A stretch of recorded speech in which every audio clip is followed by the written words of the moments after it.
boring. It's very exciting. It matters to us. It's a personal thing. We're engaged. Our heart is engaged.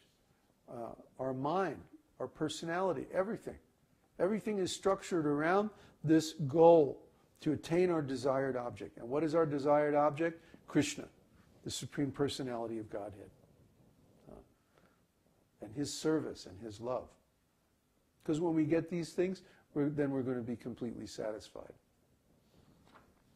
So, next one is augriya. Augriya. But the Sanskrit contains so many wonderful words that describe all these different moods. And these terms don't exist in any other language that I know of. Augriya means fierceness or dreadfulness. The anger or fury arising from another's offense or injurious speech is called augriya. The symptoms of augriya are killing, binding, trembling of the head, reprimanding, and beating.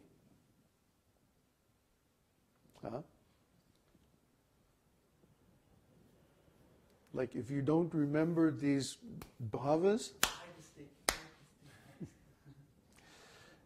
just like Pondraka. One time Pondraka, he's this rascal, he said, I am God. I am Vishnu. And he even had 2 false arms. So that he had 4 arms, right? Yeah. And he used to demand that people should worship him. So one time he came to Dwarka. This guy, I mean, he had some, cojones, right? Came to Dwarka, and he came to the assembly of the Kuru dynasty, the Vishnu dynasty. And he walks right into the assembly house before Krishna, right? And he says, I am Vishnu. And then he had to wait for a long time for them to finish laughing.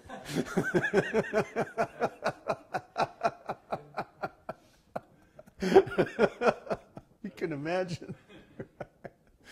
And then once they finished laughing, he said, I demand that you immediately give up the symbols of Vishnu. He's talking to Krishna, right? Krishna is sitting on this big throne. Oh, yeah. You immediately give up the symbols of Vishnu because I alone am God and all this like stuff. And after this, they didn't laugh anymore. Then they started getting angry.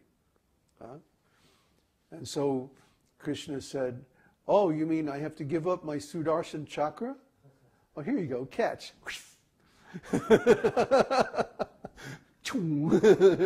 There went his head.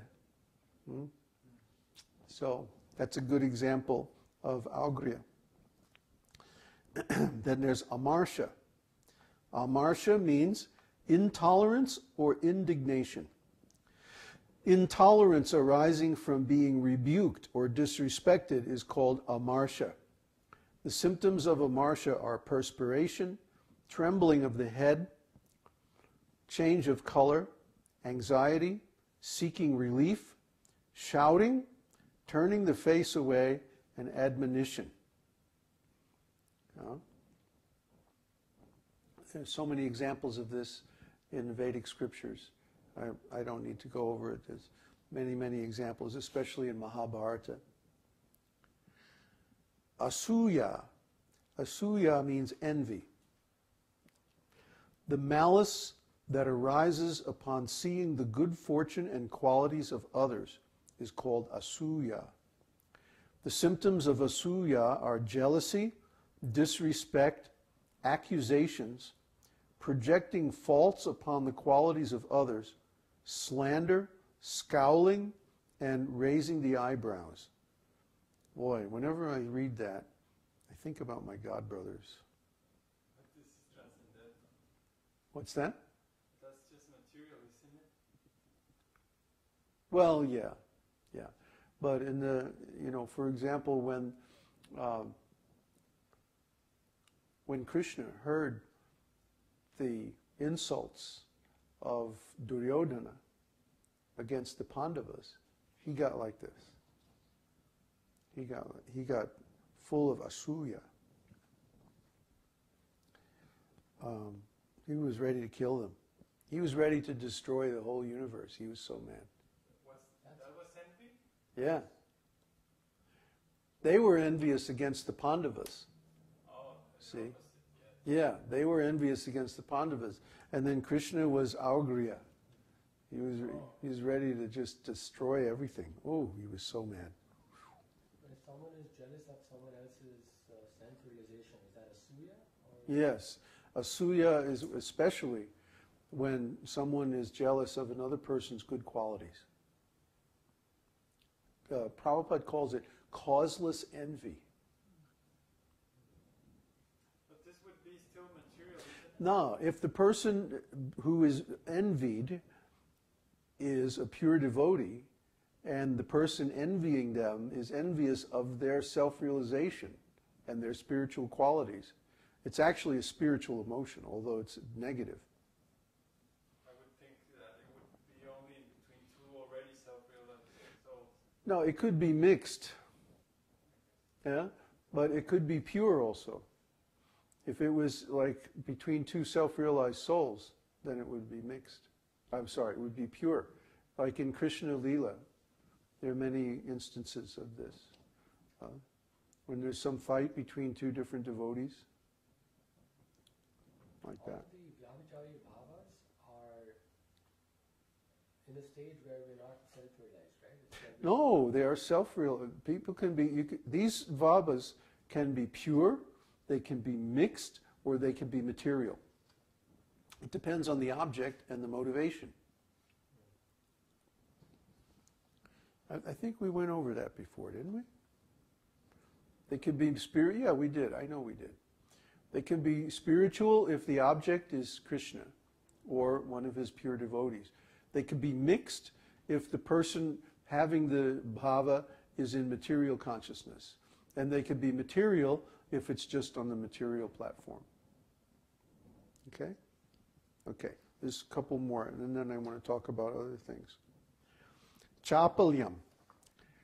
Chapalyam means restlessness, fickleness, rashness, or impudence.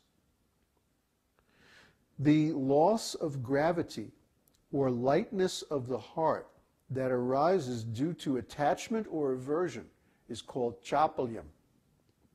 The symptoms of chapalyam are lack of discrimination, harsh speech, and whimsical behavior. Huh? What?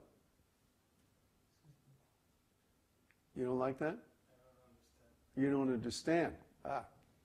What don't you understand? What word did you not understand? The whole emotion together. No, what word did you not understand?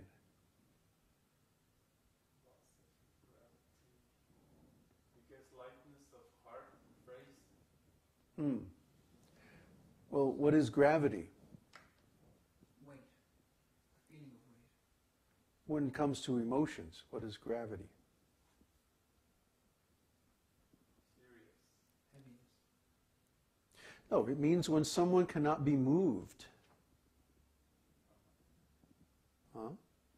Gravity means the person's determination is absolutely unshakable. Gravity means, first of all, they don't necessarily display their emotions. They keep it covered, they keep it hidden within themselves. It's nobody else's business. It's their own bhava with Krishna. Gravity. Srila Prabhupada was grave. Sometimes somebody would do something or say something nonsense in front of Srila Prabhupada, and he would just become very silent and grave. Means it was like tolerating their nonsense. But he wasn't going to change on account of it. You see?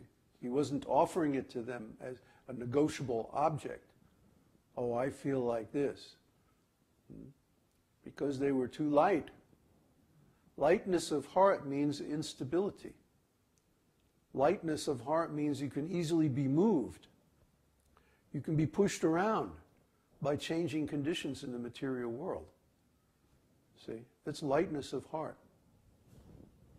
These are cultural things. In the West, we don't have these ideas. They simply don't exist in our culture. Huh? It's normal to have lightness of heart in Western culture. It's normal to be moved to lamentation or jubilation by ordinary material events. But this is actually a disease. It's a sickness. It's a lack of strength, a lack of gravity.